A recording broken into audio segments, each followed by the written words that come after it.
to make it to the next round of the competition. It's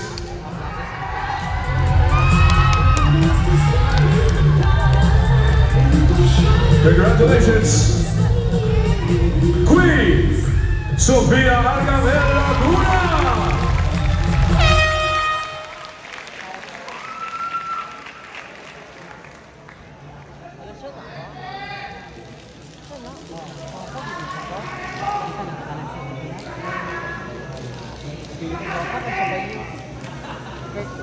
Congratulations, Sofia! How are you? Anong feeling na ikaw ang humakot ng awards, sa special awards?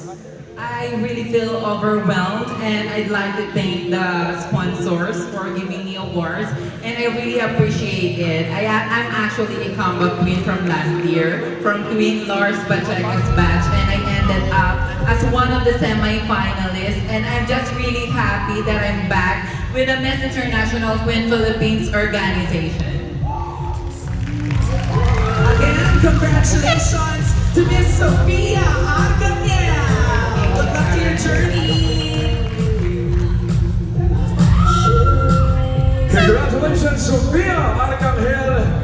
Moving on to our next semi-finalist, ladies and gentlemen. She is Queen Julian Concepcion!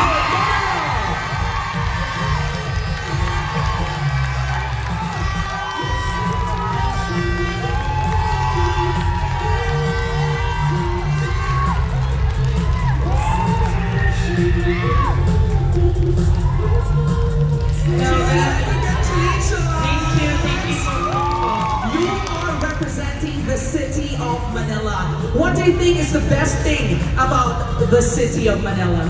Well, the best thing in Manila is the people itself, because in Manila there's a lot of beautiful people, and I'm standing here in front of you. Wow! Very confident! Thank you very much, Julian! Congratulations, Manila! Now we move on to our third semi-finalist. Congratulations! The third spot belongs to Quezon City, Casey Babayan!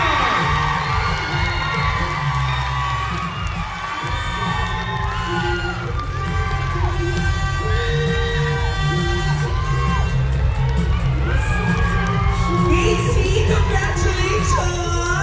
Thank you so much. You're one of the crowd favorites. What do you want to tell your fans? Thank you. You know what, guys? Your cheers, your shout, it actually helped me be motivated and perform this night. Thank you so much. It means a lot to me. Congratulations from Quezon City, Casey Bakulan! Congratulations! Tuloy-tuloy na hiyawan at palakpakan ang pasok na si Coronadal City, Sheila Bambale!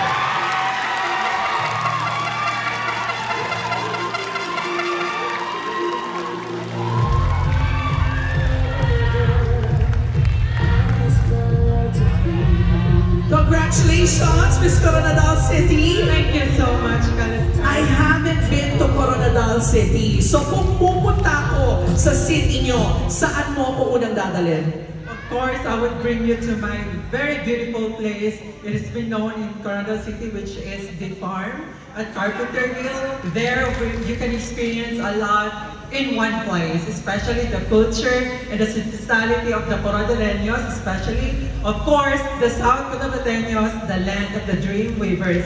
Indeed, you will feel it's now Mindanao. Wow! I am so excited to visit Coronadal City. Thank you very much. Very welcome to visit my home. Thank you. You're so cute. Okay. Congratulations, Coronadal City. What a treat to also get to know a little bit more about our candidates. We're going to get to know a little bit more about this next candidate because you are also part of the semifinals. Congratulations, Manay Davao Oriental, Lina Maris Rada.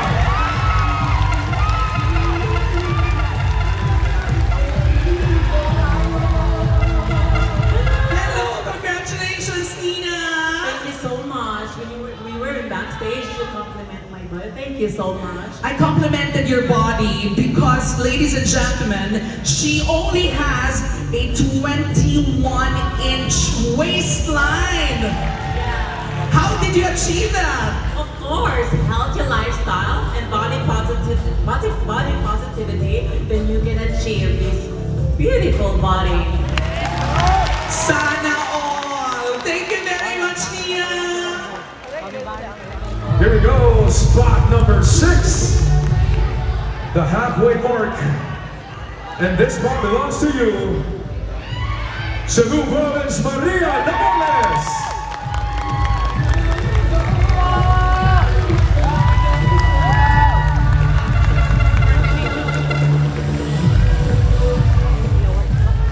Congratulations, Maria!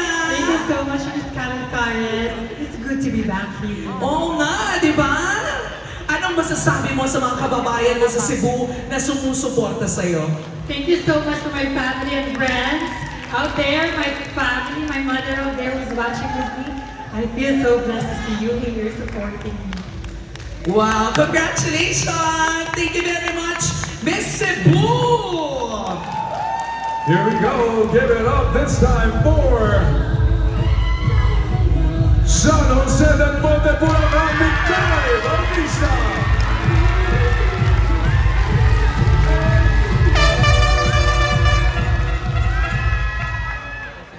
Mikay, congratulations! Hi, Miss Karen. Hi, everyone. Pang-ilang pageant mo na to, and why do you keep on joining? To be honest, Miss Karen, I've joined a lot of pageants, but this is the most important thing that I want to join because I want to voice out my story in advocacy, which is mag-aaral ka habang kaya pa. Because I am 18 years old, who's supposed to be in college, but I stopped because I didn't see the value of education. However, in my daily life of survival, I see the importance of education. That's why now, I am currently enrolled at Wesley College of the Philippines. And by representing MIQPH, I want to inspire someone, especially the youngest generation, for them to have inspiration to pursue education and value education. Thank you. Well, good luck to your studies! We said the city of San Jose del Monte. Ladies and gentlemen, there are 3 spots left. The next spot belongs to, congratulations, Pampanga Rock Spiegelman.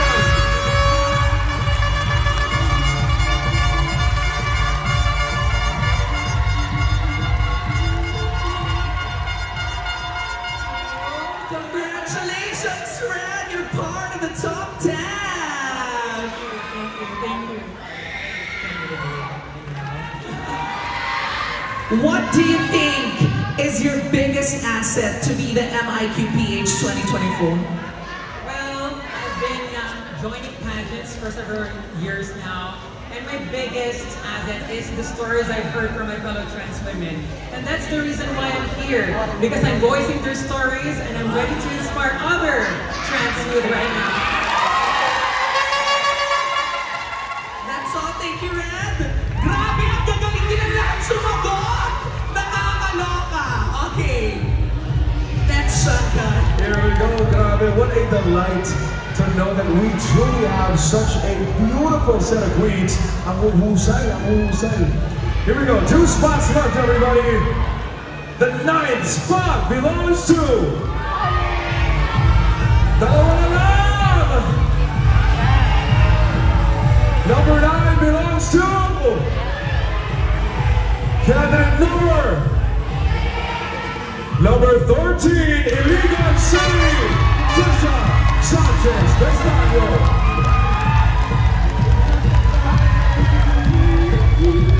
Wow, congratulations, Miss Iligan City!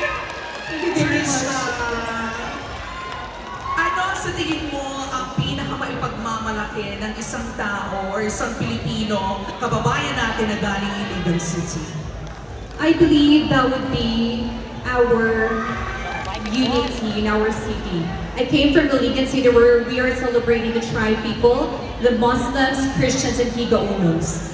That's why, if given a chance to become the next Miss International Queen, I'm going to show to the rest of the world that if it's possible in our city that we are celebrating the camaraderie and equality, I believe it is also possible internationally.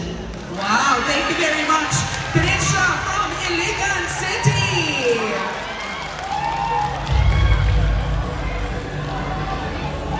KKD, isa na lang! Isa na lang.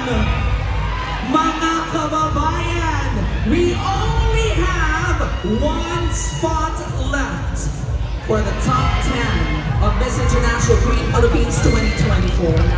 Sino kaya ang gusto ng ating crowd na nandito tonight ang pumasok at umusad sa next round of the competition?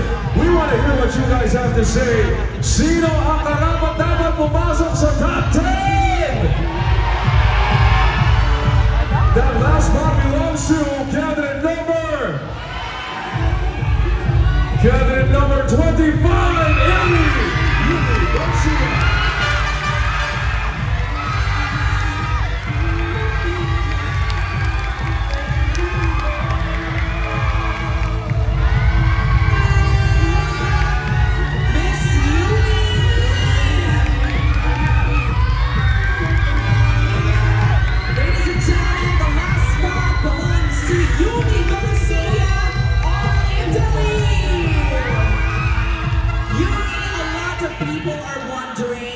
It's very rare that we have representatives from Europe.